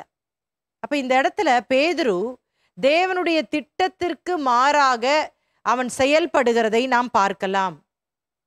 நிறைய வேளையில தேவனுடைய வெளிப்பாடை பெற்றிருப்பாங்க, அதே நபர் சாத்தானுடைய ஒரு டூலாவும் பயன்படுத்தப்படுவாங்க. ரொம்ப ஜாக்கிரதையா இருக்கணும். எல்லாத்தையுமே உடனே நம்ம என்ன பண்ணிடக்கூடாது, நம்பிடக்கூடாது. தெரிந்து கொள்ளப்பட்டவர்களும் வஞ்சிக்கக்கூடிய கொடிய காலத்துல நம்ம இருக்கிறோம். பேதுரு அவன் அவ்வளோ அழகா இயேசுவை புரிஞ்சு வச்சிருந்தான். இயேசு அவன்கிட்ட எல்லா அதிகாரத்தையெல்லாம் கொடுக்கிறாரு தான், எல்லா விஷயங்களும் சொல்றாரு, இவ்வளோ விளக்கமா சொல்றாரு. ஆனா பாருங்களேன், அவனுக்கு அந்த சரீர பிரகாரமான அந்த இமோஷனல் ஃபீலிங் இயேசுவை அந்த சிலுவை மரணத்திலிருந்து தடை செய்ய பார்த்தது. இயேசுடைய வாழ்க்கையில சாத்தான் என்ன பண்ணான் தெரியுமா? இயேசுவை சோதிக்கும் பொழுது ஒரு சோதனையில இந்த உலகத்தின் ராஜ்யத்தை காண்பித்து, என்னை தாழ பணிந்து கொள், அப்பொழுது நான் உனக்கு அதை தரேன் அப்படின்னு சொல்லி சொன்னான். இயேசு இந்த ராஜ்யத்தை சாத்தானுடைய கையிலே எடுக்க வேண்டும் என்பது தேவனுடைய திட்டம். இழந்து போன அந்த ராஜ்யத்தை, அந்த ஆளுகையை தன்னுடைய சிலுவை மரணத்தின் மூலமாக அதை மறுபடியும் கைப்பற்றுவதற்காக தான் இயேசு வந்தார். ஒருவேளை பாவிகளை ரட்சிக்க வந்தார்னு நம்ம சொன்னாலும் அவருடைய பிரதான நோக்கம் தேவனுடைய ராஜ்யத்தை ஸ்தாபிக்க வந்தார். இப்ப ஊழியமே இன்னும் ஆரம்பிக்கல. ஊழியத்தை ஆரம்பிக்கிறதுக்கு முன்னால 40 நாட்கள் உபவாசம் இருந்துட்டு முடிச்சுட்டு இப்ப வராரு. அந்த டைம்ல சாத்தான் சொல்றான், ஆதாம் என்கிட்ட அதை வித்துட்டான், நான் இப்பமே உனக்கு கொடுத்துட்றேன், நீ ரொம்ப கஷ்டப்பட வேணாம், பாடு மரணம்லாம் நீ பட வேணாம், நீ என்ன செய்யலாம், என் காலில் நீ விழுந்துட்டனா ஒரு நிமிஷத்துல உனக்கு இந்த ராஜ்யம் கிடைச்சிரும் அப்படின்ற ஒரு குறுக்கு வழிய சொல்லி தேவனுடைய திட்டத்திற்கு மாறாக திருப்ப பார்க்கிறான். தேவகுமாரன்ட்டையே அப்படி பேசுவான்னா பேதுரு கிட்ட பேச மாட்டானா? அப்ப பேதுரு இந்த இடத்துல என்ன பண்றாரு, தேவனுடைய திட்டத்திற்கு மாறாக இயேசுவை கடிந்து கொள்ளுகிறதை பார்க்கலாம். இயேசு என்ன பண்றாரு, 23ஆம் வசனம். அவரோ திரும்பி பேதுருவை பார்த்து, எனக்கு பின்னாக போ சாத்தானே, நீ எனக்கு இடரலாய் இருக்கிறாய், தேவனுக்கு ஏற்றவைகளை சிந்தியாமல் மனுஷருக்கு ஏற்றவைகளை சிந்திக்கிறாய் என்றார்.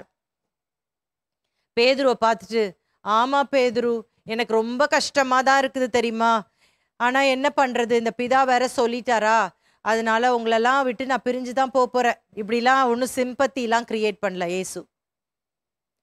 என்ன செய்யறாரு, இவனுக்குள்ள இருக்கிற ஆவி பிசாசின் ஆவி அப்படின்ட்டு உடனே டிசர்ன் பண்ணிடுறாரு பாருங்களேன், பகுத்தறிந்துறாரு. உடனே சொல்றாரு, எனக்கு பின்னாக போ சாத்தானே. பேதுருவ சாத்தான்னு சொல்ல, அவன் பேசுற, அவன் செயல்படுகிற அந்த விஷயத்தை அவர் கடிந்து கொள்ளுகிறதை பார்க்கலாம். இயேசு அவன் கரெக்டா செய்யும் பொழுது பாராட்டையும் கொடுக்கிறாரு, அவன் தவறா போகும் பொழுது நீ இது சாத்தானுடைய செயல் என்று கடிந்தும் கொள்ளுகிறார்.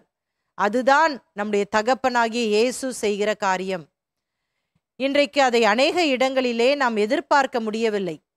ஒரே லைன்லே போயிட்டு இருப்பாங்க, ஆசீர்வாதம் ஆசீர்வாதம் ஆசீர்வாதம். ஆண்டவர் அன்புள்ளவர், அவர் ஒரு நாளும் கடிந்து கொள்ளவே மாட்டார் அப்படின்ட்டு. ஆனா அதை பிசாசு பயன்படுத்தி இயேசுவை அந்த சிலுவை மரணத்திற்கு தடை செய்ய வேண்டும் என்பதை அவன் உறுதியாக நினைத்து எப்படிலாம் அவன் அதை கையாள்றான்னு பாருங்களேன். அவனுடைய நோக்கம் என்னன்னா, இயேசுவை சிலுவை மரணத்துக்கு போவிடக்கூடாது. அவர் போயிட்டாருன்னா அவர் ஜனங்களை ரட்சித்துருவார். ஜனங்கள் ரட்சிக்கப்படக்கூடாது, அவர்கள் காப்பாற்றப்படக்கூடாது.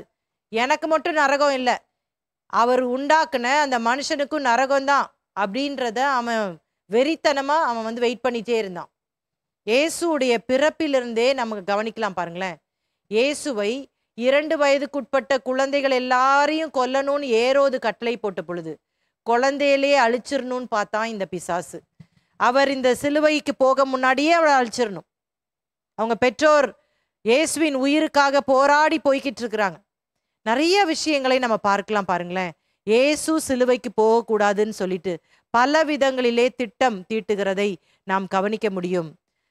நிறைய அற்புதங்களை செய்யும் பொழுது இயேசுவை ராஜாவாக்க முற்படுறாங்க. அப்பமே ஆளுகையை கொடுத்துடணும்னு பார்க்குறாங்க. இயேசு அந்த இடத்த விட்டே போயிடுறாரு. இயேசுடைய பிரதானமான நோக்கம் என்ன? பிதாவின் சித்தத்தை நிறைவேற்ற. பிதாவின் சித்தம் என்ன? சிலுவையிலே இந்த உலகத்தின் ஜனங்களுக்காக அவர் பரிகாரம் செலுத்த வேண்டும். ஆனால் இயேசு இங்கே அறிந்து அதை கடிந்து கொள்ளுகிறதை பார்க்கலாம். யார் ஒருவர் தேவனுடைய திட்டத்துக்கு விரோதமாக வந்தாலும், அது பேதுருவா இருந்தாலும் யாரா இருந்தாலும் இயேசு கடிந்து கொள்ளுவார். அவருக்கு தடையா இருக்கிற நபர்களை அவர் துரத்தி விடுவார் என்பதை ஆணித்தரமாக இதன் மூலமாக நாம் அறிந்து கொள்ள முடிகிறது. அடுத்த பகுதியில நம்ம என்ன பார்க்கிறோம் அப்படின்னு சொன்னா, நான் மட்டும் சிலுவையிலே பாடுபடுவது மட்டுமல்ல, என்னை பின்பற்றுகிற நீங்களும் இந்த சிலுவையின் பாடுகள் வழியே கடந்து போக வேண்டும் என்று சொல்லி அடுத்த பகுதி விளக்குகிறது. வாசிக்கலாமா? மத்தேயு சுவிசேஷம் 16வது அதிகாரம் 24 28 வரைக்கும். சீஷர்களுக்கு இயேசுவின் அழைப்பு. Jesus call to disciples. அப்பொழுது இயேசு தம்முடைய சீஷர்களை நோக்கி, ஒருவன் என்னை பின்பற்றி வர விரும்பினால் அவன் தன்னைத்தான் வெறுத்து தன் சிலுவையை எடுத்துக்கொண்டு என்னை பின்பற்ற கடவன். ஏற்கனவே யார் சீஷர்கள் அப்படின்ற ஒரு தலைப்பை உங்களுக்கு சொல்லி கொடுத்தேன். மத்தேயு 10ஆம் அதிகாரத்திலே நான் சொல்லிக் கொடுக்கும் பொழுது 3 விஷயங்களை உங்களுக்கு நான் சொல்லிக் கொடுத்தேன். ஒருவன் ஆண்டவரை பின்பற்றணும் அப்படின்னு நினைச்சானா, அவன் தன் தகப்பனையாவது தாயையாவது தன்னுடைய மகளையாவது மகனையாவது அதிகமா என்ன பண்ணக்கூடாது? நேசிக்க கூடாது, அன்பாய் இருக்கக்கூடாது என்பதை நான் கற்றுக் கொடுத்தேன். ஒருவன் கிறிஸ்துவை பின்பற்ற விரும்பினால் அவன் இந்த உலகத்தில் உள்ள பொருட்களை என்னை விட அதிகமாக நேசிக்க கூடாது என்று சொல்லி கற்றுக் கொடுத்தேன். இன்னொன்று நான் சொன்னேன், ஒருவன் என்னை பின்பற்றி வந்தால் அவன் அவருக்காக தன்னுடைய ஜீவனையும் கொடுக்க ஆயத்தமாய் இருக்க வேண்டும் என்று சொல்லி நான் சொல்லிக் கொடுத்தேன். இந்த இடத்துல நாம் வாசிக்கும் பொழுது, ஒருவன் என்னை பின்பற்றி வர விரும்பினால் என்ன செய்யணுமா? அவன் தன்னைத்தான் வெறுத்து, அந்த செல்ஃப் டினையல், சுய வெறுப்பு. நமக்கு ஏராளமான விருப்பங்கள் இருக்கும், ஆனால் நம்ம என்ன செய்யணும்? இயேசுவை பின்பற்றணும் அப்படின்னு முடிவு பண்ணிட்டோம்னா நம்மளை என்ன செய்யணும்? நம்மை வெறுத்து அப்படின்னு சொல்லும் பொழுது நம்மளை பார்த்தே நம்ம சொல்லிட்டு கூடாது, ஏன் தான் ஆண்டவர் என்னை உண்டாக்குனரோ தெரியல, எனக்கு என்னை பிடிக்கவே மாட்டேங்குது, நான் ஏன் தான் உலகத்தில் இருக்க, அப்படி சொல்லல ஆண்டவர். தன்னைத்தான் வெறுத்து அப்படின்னு சொன்னா என்ன அர்த்தம்னா, நமக்குள்ள ஏராளமான விருப்பங்கள் வரும். அது தேவனுடைய விருப்பத்துக்கு எதிராக இருக்கலாம். அதை நம்ம என்ன செய்யணும்? ஓவர் கம் பண்ணணும், அதை மேற்கொள்ளணும். தன்னைத்தான் வெறுத்து தன் சிலுவையை எடுத்துக்கொண்டு அப்படின்னு சொல்லும் பொழுது, ஆண்டவர் தனக்கு நியமித்திருக்கிற அந்த சிலுவை, ஆண்டவர் தனக்கு நியமித்திருக்கிற அந்த பாதையை பின்பற்ற வேண்டும். இப்ப இயேசுவுக்கு ஆண்டவர் நியமித்திருக்கிற பாதை அந்த சிலுவை மரணம். யார் என்ன சொன்னாலும் சரி, குறுக்கு வழியிலா சொல்லி கொடுத்தாலும் சரி, அதை நான் கீழ்ப்படிய மாட்டேன், அதற்கு நான் செவி கொடுக்க மாட்டேன். நான் என் சிலுவையை எடுத்துக்கொண்டு அவரை பின்பற்ற போகிறேன் அப்படின்றத நீங்களும் செய்யணும். அதுதான் ஒரு குவாலிட்டி ஆஃப் அ டிசைபிள். ஒரு சீஷனுடைய தரம் என்ன? அவன் தன்னைத்தான் வெறுத்து, நான் எப்படி என்னுடைய சிலுவையை எடுத்து நான் போகிறேனோ அதுபோல அவன் தன் சிலுவையை எடுத்துக்கொண்டு என்னை பின்பற்ற கடவன் என்று சொல்லி இயேசு இங்கே வலியுறுத்துகிறதை பார்க்கலாம். இயேசுக்கு ஆரம்பத்திலிருந்தே நம்ம இப்போ சொல்லிட்டே இருக்கிறோம், நிறைய பிரச்சனைகளை அவர் ஃபேஸ் பண்ண வேண்டியது இருந்துச்சு. நம்ம நினைக்கிறோம் இயேசு ஏதோ அவர் தன்னுடைய 33.5 ஆண்டுலே அவர் சிலுவைக்கு போனதா சிலுவை எடுத்துட்டு போனாரு அப்படின்னு நம்ம யோசிக்கிறோம். ஆனா அவர் பிறப்பிலிருந்தே அவர் பல காரியங்களை அவர் என்ன செய்ய வேண்டியிருந்தது, அந்த செல்ஃப் டினையல் பண்ண வேண்டியது இருந்துச்சு. உதாரணமா சொல்லணும்னா, இப்ப பிசாசு அந்த ராஜ்யத்தை காண்பிக்கும் பொழுது அவர் ஆசைப்படாம, அவர் வெறுத்து, வேண்டாம் அப்பாலை போ சாத்தானே என்று சொல்லி துரத்தினார். தன்னை ராஜாவாக ஜனங்கள் முற்பட்ட பொழுது அந்த இடத்த விட்டே போயிட்டாரு. செல்ஃப் டினையல், அந்த ஆனர் அவர் எடுத்துக்கல. இயேசு கிறிஸ்து கெத்செமனே தோட்டத்திலே 3 முறை ஜெபிக்கிறார். என்ன ஜெபிக்கிறார்? இந்த பாத்திரம் என்னை விட்டு நீங்க கூடுமானால் அதை நீங்கும்படி செய்யும். இந்த பாத்திரம் என்னை விட்டு நீங்க கூடுமானால் அப்படின்னா என்ன அர்த்தம்? நான் இந்த மாதிரி சிலுவையிலே மரணம் அடையாமல் தப்பிச்சிடணும்னா தப்பிச்சிடுறேன்.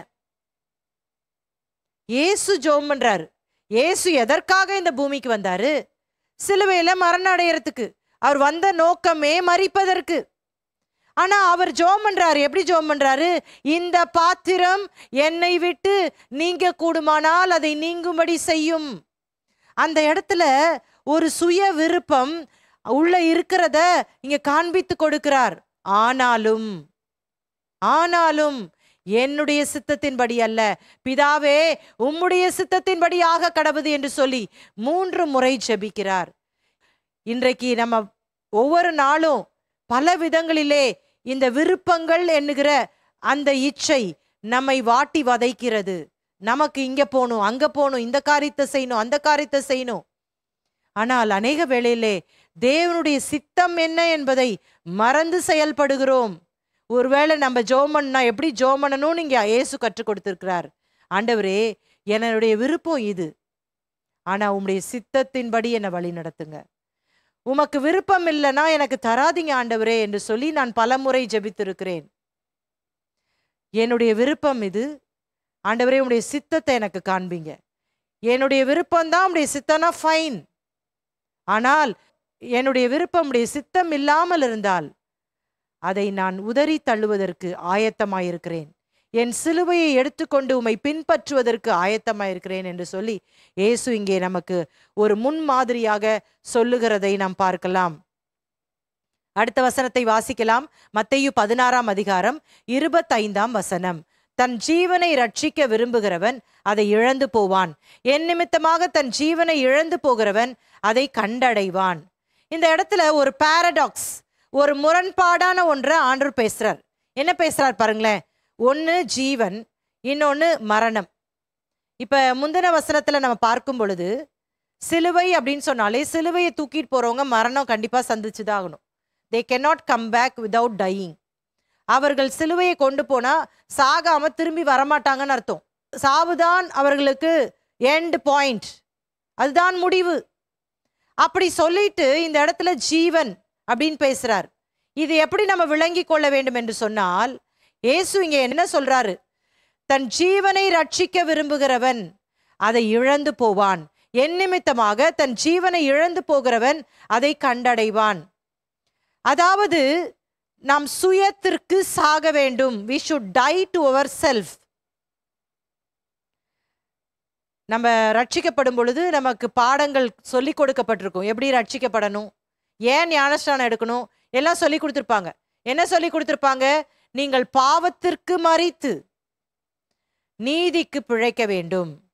அதாவது இயேசுவோடு கூட நீங்கள் சிலுவையிலே உங்கள் பாவங்களை அறைந்து விட வேண்டும். அப்படி நீங்க செய்யும் பொழுது உங்க பழைய மனுஷனுக்கு நீங்க சாவு மணி அடிச்சு நீங்க என்ன செஞ்சுறீங்க? அவனை சாகடிச்சிடுறீங்க. நீங்கள் எழும்பும் பொழுது கிறிஸ்து உங்களுக்கு ஜீவனாய் உங்களுக்குள் இருந்து அவர் வெளிப்பட்டு அவருடைய அந்த ஜீவனோடு கூட நீங்கள் வாழுகிறீர்கள். யார் ஒருவர் தன்னுடைய ஜீவனை ரட்சிக்க விரும்புகிறார்களோ என்று சொல்லும் பொழுது, யார் ஒருவர் இந்த உலகத்திற்காகவும் உலகத்தின் காரியங்களுக்காகவும் தங்களை ஈடுபடுத்திக் கொள்ளுகிறார்களோ அவர்கள்தான் இந்த உலகத்தை ஆதாயப்படுத்திக் கொள்ளுகிறார்கள். தங்கள் ஜீவனை அவர்கள் காப்பாற்ற விரும்புகிறார்கள் என்று சொல்லி அர்த்தம். ஆனா இந்த இடத்துல என்ன சொல்லப்பட்டிருக்கிறது? என் நிமித்தமாக தன் ஜீவனை இழந்து போகிறவன் அப்படின்னா பழைய மனுஷனை சாகடிக்கிறவன் எனக்குள் அவன் புது ஜீவனை பெற்றுக்கொள்ளுகிறான். உங்களுக்கு புரிஞ்சிருக்கும் நான் நினைக்கிறேன். அடுத்த வசனத்தை நான் வாசிக்கிறேன். 26ஆம் வசனம். மனுஷர் உலகம் முழுவதையும் ஆதாயப்படுத்தி கொண்டாலும் தன் ஜீவனை நஷ்டப்படுத்தினால் அவனுக்கு லாபம் என்ன? மனுஷன் தன் ஜீவனுக்கு ஈடாக எண்ணத்தை கொடுப்பான். உலகம், ஜீவன் ரெண்டு தராசுல வச்சு பார்த்தோம் அப்படின்னா அதற்கு ஈடாகாது. உலகம் அப்படின்னு சொல்லும் பொழுது என்னன்னு சொல்லலாம்? சிம்பிளா நம்ம புரிஞ்சுக்கணும்னா, உலகம் அப்படின்றது இந்த உலகத்தில் உள்ள பணம், பொருட்கள், அந்தஸ்து, பெயர், புகழ், இந்த உலகத்திலே காணப்படுகிற அந்த அநித்தியமான எல்லா காரியங்களும் தான் உலகம் அப்படின்னு சொல்லலாம். இந்த உலகத்திற்காக என்ன சொல்லப்பட்டிருக்குது? மனுஷன் உலகம் முழுவதையும் ஆதாயப்படுத்தி கொண்டாலும். பெரிய பெரிய கோடீஸ்வரர்கள் நம்முடைய உலகத்திலே இருக்கிறார்கள். அவங்க நினைச்சதை வாங்குவாங்க, எது வேணாலும் அவங்க செய்வாங்க. ஏன்னா அவங்க கிட்ட ஏராளமான பணம் இருக்கிறது.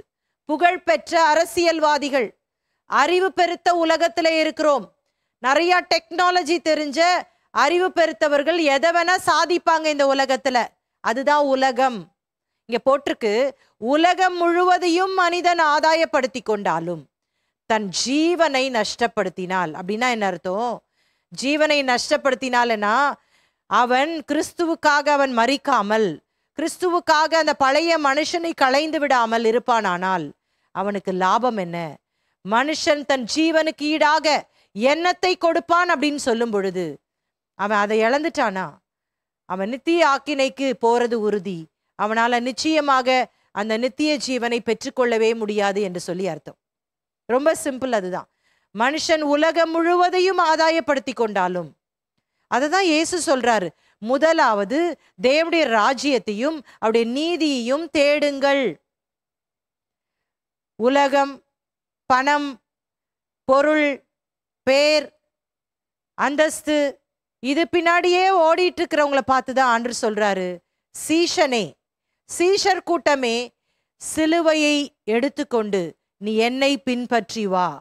உலகத்துக்கு பின்னாடி போயிராத, பணத்துக்கு பின்னாடி போயிராத, புகழுக்கு பின்னாடி போயிராத, என்னை பின்பற்றி வா அப்படின்னு சொல்லி தெளிவா இந்த இடத்துல சொல்றத பார்க்கலாம். இயேசுவுக்காக நம்ம அப்படி வாழவில்லை என்று சொன்னால், சிலுவையை சுமக்கவில்லை என்று சொன்னால் உலகம் முழுவதையும் ஆதாயப்படுத்தி கொண்டோன்னு அர்த்தம். ஆனா உலகம் முழுவதையும் ஆதாயப்படுத்தி கொண்டாலும் தன்னுடைய ஆத்மாவை நஷ்டப்படுத்தினால் அவனுக்கு லாபம் என்ன என்று அல்லவா வேதம் சொல்லுகிறது. அதை தான் இயேசு இங்கே குறிப்பிடுகிறார். நமக்கெல்லாம் அலெக்சாண்டர் த கிரேட், உலக மகா அலெக்சாண்டர் அப்படின்ற ஒரு ராஜாவை குறித்து வரலாற்று புத்தகங்களை படிச்சிருக்கிறோம். இவர் தன்னுடைய ரொம்ப இளம் வயதிலே உலகம் முழுவதையும் பிடிச்சிட்டாரு. இவர் ஒரு கிரேக்க ராஜா, மேசிடோனியன் கிங் என்று சொல்லி நாம் அழைக்கிறோம். இந்த ராஜா அவர் தன்னுடைய வலிமையான அந்த இராணுவத்தினால், தன்னுடைய புத்தி கூர்மையினால் உலகம் முழுவதையும் குறுகிய நாட்களிலே அவர் ஆட்சியை பிடித்து கொண்டார். ஏன் இவருக்கு அலெக்சாண்டர் த கிரேட் அப்படின்ற பெயர் வந்துச்சுன்னா, பெர்சியர்கள் அவர்கள் உலகத்தை ஆட்சி செய்து கொண்டிருந்தார்கள். அவர்கள் பலம் வாய்ந்தவர்கள். அவர்களை தோற்கடித்து இந்த கிரேக்க சாம்ராஜ்யம் வந்தது. அதனால தான் இவனுக்கு அலெக்சாண்டர் த கிரேட் அப்படின்ற பெயர் வந்துச்சு. ஆனால் என்ன பரிதாபம் பாருங்களேன், தன்னுடைய 32ஆம் வயதிலே அவன் மரணத்திற்கு ஏதுவான ஒரு வியாதி கொண்டான் என்று சொல்லி சரித்திரம் சொல்லுகிறது. ஏதோ மலேரியா, டைஃபாய்டு இல்லைன்னா ஏதாவது மஞ்சக்காமால அது மாதிரி இருந்திருக்கும் போல. இந்த மாதிரி ஒரு வியாதி, அந்த நாட்களில் அவ்வளவு மருத்துவம் இல்லை, ஏதோ லிவர் டிசீஸ் மாதிரி. எவ்வளோ மருத்துவம் பார்த்தும் அவன் இனி பிழைக்க மாட்டான் என்ற ஒரு சூழ்நிலை வந்துருச்சு. அப்போ இந்த அலெக்சாண்டர் என்ன பண்ணானா, தன்னோடு இருந்த நபர்களை அழைத்தான். நான் மரணம் அடைய போகிறேன் என்பது உறுதியாகிவிட்டது, எவ்வளவு நாட்கள் இருப்பேன் என்று சொல்லி தெரியவில்லை. ஆனால் நீங்கள் எனக்கு ஒரு ப்ராமிஸ் பண்ணி கொடுக்கணும், என்னுடைய விருப்பங்களை நீங்கள் நிறைவேற்றணும். என்ன அப்படின்னு சொன்னா, எனக்கு மொத்தம் 3 விருப்பங்கள் இருக்கிறது. ஒன்று, நான் மரணம் அடையும் பொழுது என்னுடைய காஃபின் பாக்ஸை, என்னுடைய அந்த சவப்பெட்டியை மருத்துவர்கள் சுமக்க வேண்டும். இது எதற்கு நான் அப்படி சொல்லுகிறேன் என்று சொன்னால், இந்த உலகத்தின் மருத்துவத்தால் என்னுடைய ஜீவனை காப்பாற்ற முடியவில்லை என்று இந்த உலகத்தின் ஜனங்கள் அறிந்து கொள்ள வேண்டும். உலகம் முழுசும் பிடிச்சேன், இந்தியா உட்பட அலெக்சாண்டர் வந்து பிடிச்சிட்டார். ஆனால் எத்தனையோ விஷயங்களை சாதிச்சந்தான், மருத்துவமும் எத்தனையோ விதங்களிலே முன்னேறி கொண்டிருக்கிறது தான். ஆனால் இதைவிட மேலான ஒரு சக்தி இருக்கிறது, என் ஜீவனை எடுக்கக்கூடிய சக்தி. ஆகவே இதை ஜனங்கள் விளங்கி கொள்ள வேண்டும் என்பதற்காக என்னுடைய அந்த காஃபின் பாக்ஸை மருத்துவர்கள் சுமக்க வேண்டும் என்று சொல்லி சொன்னான். 2வது, எனக்கு ஒரு விருப்பம் இருக்கிறது. அது என்னவென்று சொன்னால், இந்த உலகத்தின் ராஜ்யத்தை மாத்திரமல்ல, ஏராளமான பொன் பொருளை சம்பாதித்தேன், எனக்கு குறை என்று இல்லவே இல்லை. நான் சம்பாதித்த அனைத்தையும் என்னுடைய அந்த கடைசி ஊர்வலத்திலே நீங்கள் என்ன பண்ணணும், அந்த ஃபியூனரல் ப்ரொசஷன்ல அதை எடுத்துட்டு வரணும். எடுத்துட்டு வந்துட்டு 2 பக்கமும் பூ போடாம நான் வைத்திருந்த அந்த பொன் பொருட்கள், விலையேற பெற்ற காரியங்களை தூக்கி வீசி எறியுங்கள், எல்லா ஜனங்களும் அறிந்து கொள்ளட்டும், இதனால் ஒரு பிரயோஜனமும் இல்லை, என் ஜீவன் போக போகிறது என்பதை. அது மாத்திரமல்ல, 3வதாக எனக்கு ஒரு ஆசை இருக்கிறது. அது என்ன ஆசை என்று சொன்னால், நீங்கள் என்னை புதைக்கும் பொழுது, என்னை ஊர்வலமாக நீங்கள் கொண்டு போகும் பொழுது, என்னுடைய 2 கரங்களையும் 2 காஃபின் பாக்ஸ்க்கு வெளியே அப்படியே தொங்க விட்டுருங்க. எல்லா ஜனங்களும் பார்க்கட்டும், நான் இவ்வளோ சம்பாதிச்சிருக்கிறேன், இவ்வளோ பேர் புகழை பெற்றிருக்கிறேன், இவ்வளோ சின்ன வயசுல எவ்வளோ சாதனை செஞ்சிருக்கிறேன். ஆனா நான் போகும் பொழுது ஒன்றையும் நான் எடுத்துக்கொண்டு போகவில்லை, வெறும் கையாய்தான் போகிறேன் என்பதை இந்த ஜனங்கள் உணர வேண்டும் என்ற மிகப்பெரிய ஒரு காரியத்தை அவன் சொல்லிட்டு போயிருக்கிறான். பாருங்களேன், அவன் இயேசுலாம் அவனுக்கு யாருன்னே தெரியாது, மெய்யான தேவனை பற்றி தெரியாது. ஆனால் அவன் ஒரு நல்ல ஒரு விளக்கத்தை, இந்த வாழ்க்கையை குறித்த ஒரு விளக்கத்தை கொடுத்திருக்கிறதை பார்க்கலாம். இன்றைக்கு நீங்களும் நானும் கிறிஸ்தவர்களாக இருக்கிறோம், இயேசு கிறிஸ்துவை ஏற்றுக்கொண்டு வாழுகிறோம். ஆனால் எத்தனையோ வேளைகளிலே இந்த உலகம் நம்மை இழுத்து கொண்டு போகிறது, பணம் நம்மை இழுக்கிறது, இந்த உலகத்தினுடைய புகழ்ச்சி நம்மை இழுத்து கொண்டு போகிறது. வேதம் தெளிவாக சொல்லுகிறது, மனுஷன் உலகம் முழுவதையும் ஆதாயப்படுத்தி கொண்டாலும் தன் ஆன்மாவை நஷ்டப்படுத்தினால் அவனுக்கு லாபம் என்ன? அப்போ ஒரு சீஷனுடைய தரம் என்ன? What is the quality of a disciple? அவன் தன் சிலுவையை எடுத்துக்கொண்டு என்னை பின்பற்ற கடவன் அப்படின்னு சொல்லும் பொழுது, செல்ஃப் டினையல், தன்னை வெறுத்து தேவனுடைய சித்தத்தை அவன் செய்ய வேண்டும் என்பதுதான் இதனுடைய பொருள். அடுத்த வசனத்தை நான் வாசிக்கிறேன். மத்தேயு 16ஆம் அதிகாரம் 27ஆம் வசனம். மனுஷகுமாரன் தம்முடைய பிதாவின் மகிமை பொருந்தினவராய் தம்முடைய தூதரோடும் கூட வருவார், அப்பொழுது அவனவன் கிரியைக்கு தக்கதாக அவனுக்கு பலன் அளிப்பார். இப்ப இயேசு சொல்றாரு, ஒரு நாள் நீங்க நித்திய ராஜ்யத்திற்கு போக போறீங்க. அன்னைக்கு மனுஷகுமாரன் மகிமை பொருந்தினவராக காணப்பட போகிறார். அவனவன் செய்கைக்கு தக்க, அவனவன் கிரியைக்கு தக்க பலன் அன்றைக்கு பெற்றுக்கொள்ள போகிறீர்கள். அது நன்மையானாலும் சரி, அது தீமையானாலும் சரி, கிறிஸ்துவின் நியாயஸ்தானத்திற்கு முன்பாக எல்லாரும் போய் நம்ம நிற்கணும். அதை நினைவில் வைத்து கொள்ளுங்க. நான் பணம் சம்பாதிச்சிட்டேன், என் பிள்ளைகளுக்கு தலைமுறைக்கும் சொத்து சேர்த்து வச்சுட்டேன், ஃபேமஸான நான் செலிபிரிட்டி, நான் 10 வீடு எனக்கு இருக்குது, என் பிள்ளைங்க சம்பாதிக்கவே தேவையில்லை, கோடி கோடியா வச்சுட்டேன், அவங்களாம் உட்கார்ந்து சாப்பிடலாம், இப்படி நிறைய சாதனைகளை நம்ம புரிஞ்சிட்டோம் அப்படின்ற தெம்போடு இல்லை. ஆண்டவர் சொல்றாரு, அவனவன் செய்த அந்த கிரியைக்கு தக்க பலனை கர்த்தர் அந்த நாளிலே கொடுக்க போகிறார். இந்த பணமோ, இந்த பொருளோ, இந்த பேரோ எதுவுமே நம்மோடு கூட மரணத்திற்கு பின்பாக வரப்போவதில்லை. எது வரப்போகிறது? நாம் கிறிஸ்துவுக்காக எதை சாதித்தோமோ, அவர் சொல்லிய வார்த்தைகளின்படி எப்படி நாம் நடந்து கொண்டோமோ, அந்த செய்கைகளை மட்டுமே நாம் அவரை சந்திக்கும் பொழுது நம்மோடு கூட வரப்போகிறது. அவனவனுக்கு ஏற்ற விதமாக கர்த்தர் அந்த நாளிலே நமக்கு ஜீவ கிரீடத்தை கொடுக்க போகிறார் என்று சொல்லி இயேசு இங்கே சொல்லுகிறதை பார்க்கலாம். கடைசி வசனத்தை வாசிப்போம். மத்தேயு 16ஆம் அதிகாரம் 28ஆம் வசனம். இங்கே நிற்கிறவர்களில் சிலர் மனுஷகுமாரன் தம்முடைய ராஜ்யத்தில் வருவதை காணும் முன் மரணத்தை ருசி பார்ப்பதில்லை என்று மெய்யாகவே உங்களுக்கு சொல்லுகிறேன் என்றார். இதை குறித்து நம்ம விளக்கமாய் வருகிற நாட்களில் படிக்க போகிறோம்.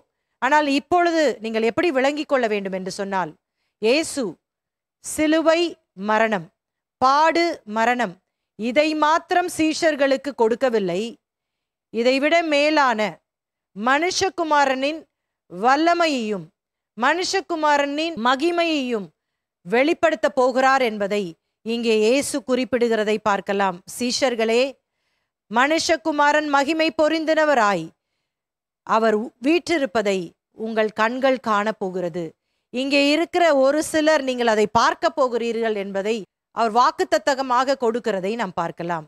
அப்ப இன்றோடு கூட நம்ம மத்தேயு சுவிசேஷம் 16ஆம் அதிகாரம் முழுவதுமாக நம்ம படித்து முடித்து விட்டோம். இதை கொஞ்சம் கொஞ்சமா பொறுமையா நீங்க அத வசனத்தோடு கூட ஒப்பிட்டு நீங்க வாசிங்க. ஏராளமான ஆழமான காரியங்களை நம்ம கற்றிருக்கிறோம். பரிசுத்த ஆவியானவர் நிச்சயமா உங்களுக்கு உதவி செய்வார். கண்களை மூடி நம்ம ஜெபிக்கலாம். அன்பும் இரக்கமுள்ள நல்ல தகப்பனே, இந்த மாலை வேளைக்காக நாங்கள் நன்றி செலுத்துகிறோம். இந்த நாளிலே எங்களோடு பேசினுடைய வார்த்தைகளுக்காக ஸ்தோத்திரம். தொடர்ந்து இந்த வார்த்தைகள் எங்களுக்குள்ள கிரியை செய்யட்டும். பொல்லாங்கன் இதை பறித்து கொண்டு போய்விடாதபடிக்கு இதை 30, 60, 100 பலன் கொடுக்க நீர் கிருபை தாங்க. இதை குறித்து அநேகருக்கு நாங்கள் அறிவிக்க எங்களுக்கு பலன் கொடுக்கும்படியாய் ஜெபிக்கிறோம். இயேசுவின் நாமத்தில் ஜெபம் கேளும் நல்ல பிதாவே, ஆமேன். கர்த்தர் உங்களை ஆசீர்வதிப்பார். இன்றைக்கு மத்தேயு 17ஆம் அதிகாரத்தை நம்ம படிக்க போறோம். அதற்கு என்ன தலைப்பு? இயேசு மறுரூபமானார், ஜெயித்தார், வரி செலுத்தினார். மத்தேயு சுவிசேஷம் 16ஆவது அதிகாரம் 28ஆம் வசனத்தை நான் உங்களுக்கு விளக்கப்படுத்தி சொல்ல போகிறேன். ஏனென்று சொன்னால், மனுஷகுமாரன் தம்முடைய ராஜ்யத்தில் வருவதை காணும் முன் மரணத்தை ருசி பார்ப்பதில்லை என்பதின் அர்த்தம் என்ன? இவங்களை மட்டும் கூட்டிட்டு அவர் என்ன பண்றாரு? ஒரு உயர்ந்த மலைக்கு போனார் என்று சொல்லப்பட்டிருக்கிறது. இந்த உயர்ந்த மலை அப்படின்னு சொல்லும் பொழுது இந்த இடத்துல நம்ம ரொம்ப ஒரு அற்புதமான ஒரு விஷயத்தை பார்க்கிறோம். பாருங்களேன், எப்படி ஐடென்டிஃபை பண்ணாங்கன்னு தெரியல. இவர்தான் மோசே, இப்படிதான் எலியாவா அப்படின்னு ஒருத்தரோட ஒருத்தர் பேசிட்டு இருந்தாங்களாம். என்ன பேசிட்டு இருந்தாங்க? எதுக்காக மோசேயும் எலியாவும் வந்திருந்தாங்க? அப்ப மோசையை குறித்து சொல்லும் பொழுது இப்படி சொல்லலாம். அதற்கு அடையாளமாக இந்த எலியாவை சொல்லலாம். எலியாக்கு ஒரு கூடாரம், மோசைக்கு ஒரு கூடாரம் போட்டுடலாம் ஆண்டவரே. ஏன் இப்படி பேதுரு சொன்னார்? அதனால இங்க பிதா என்ன பண்றாரு? என்னுடைய குமாரனுடைய சொல்லுக்கு நீ கீழ்ப்படி. என்ன இல்ல ஒரு ஆழமான ஒரு காரியம் இருக்குது அப்படின்னா, மலையில ஏறி அவங்க முகம் குப்புற விழல. இயேசு மறுரூபமானதை பார்த்தவன முகம் குப்புற விழல. மோசேயும் எலியாவையும் பாக்குறாங்க, முகம் குப்புற விழல. ஆனால் இன்னும் இவர் மேசியாதான் என்பதை உறுதிப்படுத்துறதுக்காக அங்க இயேசு இவர்களை மறுரூப மலைக்கு கொண்டு போறத பார்க்கலாம். ஏன் ஆண்டவர் அவரை எக்ஸ்போஸ் பண்ணவே மாட்டேங்கிறார் பாருங்களேன். இந்த வசனத்தின்படியே கர்த்தர் உங்களை வழி நடத்துவாராக.